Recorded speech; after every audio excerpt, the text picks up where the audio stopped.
Titillon, c'est une entreprise de formation professionnelle continue qui a été créée en 2012 avec un objectif assez peu ambitieux qui est tout simplement de changer le monde. Nous avons constaté qu'il y avait un véritable besoin de se former mais aussi de se reconnecter à soi-même pour être plus efficace au travail et plus efficace à la maison. Nous travaillons des formations de groupe, longue ou courte durée, des coachings, mais aussi beaucoup et de plus en plus de prévention des risques psychosociaux, ainsi que des interventions en entreprise lorsque des drames se produisent.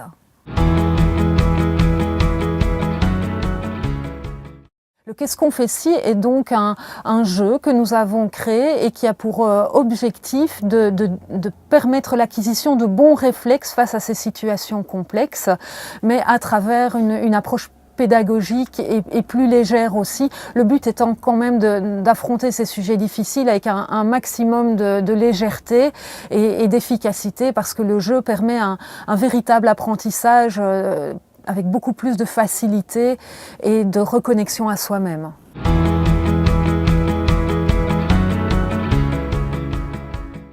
Nous faisons jouer les membres d'une entreprise à partir d'un premier niveau managérial en petites équipes, et ils sont confrontés à toutes sortes de cas très pratiques issus majoritairement de notre pratique professionnelle et se confrontent à ces situations.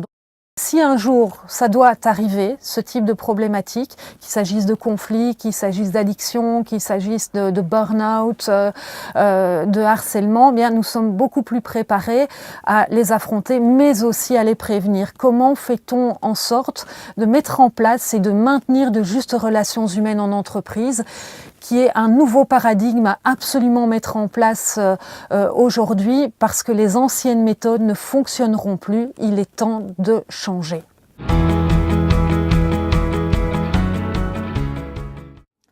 Alors je l'ai vécu à deux niveaux. Le premier niveau, c'est que je l'ai vécu à titre personnel, individuel, puisque moi j'ai suivi cette formation.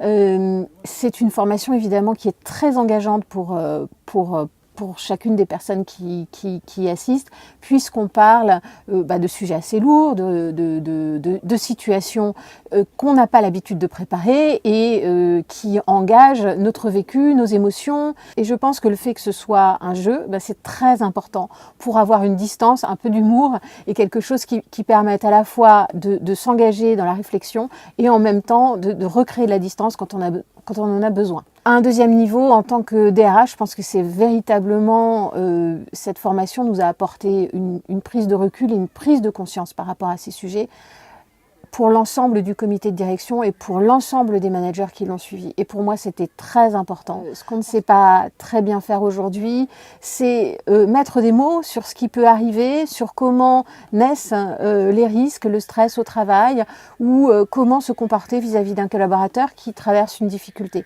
Et le fait que le comité de direction se soit impliqué et ait suivi cette formation, ça a été à la fois un exemple pour nos managers, ça a été aussi une prise de conscience collective.